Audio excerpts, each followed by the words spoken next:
तो दोस्तों नमस्कार, रेसलिंग सुपर धमाल में आपका स्वागत है। तो दोस्तों रॉ में इस हफ्ते ड्रू मैकिंटायर की चौंकाने वाली वापसी देखने को मिली। आपको बता दें कि उन्होंने मेन इवेंट में जो सेथ रॉलिंस और सैमी ज़ेन मुकाबला हुआ था उसके बाद रिटर्न किया और सैमी ज़ेन उनके क्लेमोर किक मूव का शिकार बने। अब ऐसा लग रहा है कि ड्रू मैकिंटायर हेल इन अ सेल मुकाबले में सीएम पंक के खिलाफ मिली हार को भुलाकर एक नई शुरुआत करने के लिए तैयार हैं। देखा जाए तो मौजूदा हालात में मैकिंटायर के लिए रोमन रेंस एक बढ़िया चैलेंजर के रूप में सामने आ सकते हैं। इस वीडियो में दोस्तों हम ऐसे 3 बड़े कारणों का जिक्र करने वाले हैं कि क्यों WWE में रोमन रेंस का ड्रू मैकिंटायर के खिलाफ फ्यूड अप कराना चाहिए। इसलिए वीडियो के अंत तक बने रहिए और अगर आप चैनल पर नए हैं चैनल को सब्सक्राइब करने के बाद ऑल पर क्लिक करें।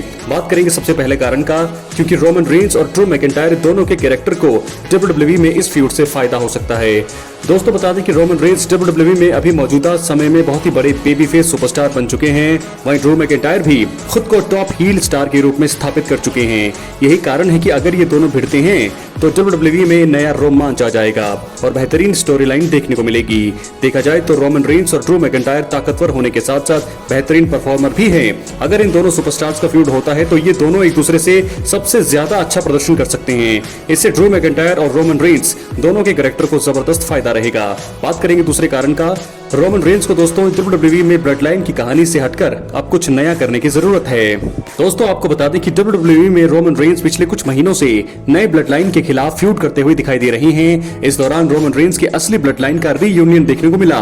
इसके साथ ही रेंस बड़े इवेंट्स में नए ब्लड लाइन मेंबर्स के खिलाफ कई मुकाबला लड़ते हुए भी दिखाई दिए। अब रोमन रेंस को WWE में कुछ नया करने की जरूरत है। देखा जाए तो ब्लड लाइन की कहानी कुछ वक्त के लिए ब्रेक पर लगानी चाहिए ताकि इसकी स्टोरी लाइन फीकी ना हो जाए, क्योंकि अगर लगातार आप ब्लड लाइन की स्टोरी लाइन को आगे बढ़ाते रहेंगे तो एक बार ये बोर होने लगेगी। तो ऐसे में स्मैकडाउन में रोमन रेंस के खिलाफ फ्यूड के लिए कोई टॉप हील अप होना चाहिए। वहीं रॉ में अभी ड्रू मैकिंटायर की वापसी हुई है और अगर रोमन रेंस उन्हें फ्यूड की चुनौती देते हैं तो वो शायद ही पीछे हटेंगे और बहुत ही जबरदस्त फैसला हो सकता है WWE का। बात करेंगे तीसरे और सबसे बड़े कारण का।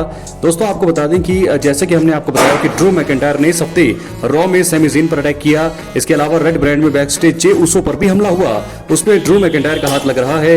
देखा जाए तो सैमी ज़ेन और जे उसो दोनों ही रोमन रेंस के ब्लड लाइन के का प्रमुख हिस्सा थे। यही कारण है कि रोमन रेंस का ड्रू मैकिंटायर के खिलाफ फ्यूड कराने का मतलब बनता है। इससे रोमन रेंस को अपने साथियों पर स्कॉटिश वॉरियर द्वारा किए अटैक का बदला लेने का मौका मिलेगा और यही नहीं, फैंस को Roman Reigns versus Drew McIntyre का जबरदस्त मुकाबला भी देखने को मिल पाएगा। तो दोस्तों इस प्रकार 3 बड़े कारण हमने आपको बता दिए हैं कि क्यों ड्रू मैकिंटायर और रोमन रेंस मुकाबला अब शुरू होना चाहिए। इनकी फ्यूड, इनकी दुश्मनी की शुरुआत अब होनी चाहिए, क्योंकि दोस्तों आपको बता दें जब रोमन रेंस चैंपियन थे उस समय वो हील कैरेक्टर में थे और ड्रू मैकिंटायर बेबी फेस थे। तब इन दोनों के बीच बहुत ही जबरदस्त राइवलरी चल रही थी और बहुत ही तगड़ा रोमांच देखने को मिल रहा था फैंस को।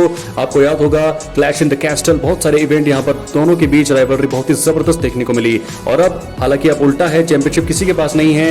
रोमन रेंस अब टॉप बेबी फेस सुपरस्टार बन चुके हैं, वहीं ड्रू मैकिंटायर हील में है। तो एक बार फिर इन दोनों का आमना सामना होना चाहिए, जबरदस्त फायदा हो सकता है WWE को। क्या है आपकी राय, अपने कमेंट बॉक्स में जरूर दें। दोस्तों वैसे भी जिस प्रकार जे उसो और सैमी ज़ेन पर अटैक किया है ड्रू मैकिंटायर ने, उसका बदला रोमन रेंस को लेना ही चाहिए, क्योंकि जे उसो ड्रू मैकिंटायर ने जे उसो और सैमी ज़ेन ने हेल्प की थी रोमन रेंस की। तो ऐसे में रोमन रेंस को भी उनकी हेल्प करनी चाहिए। क्या है आपकी राय, अपनी राय कमेंट बॉक्स में जरूर दें। बहुत बहुत धन्यवाद।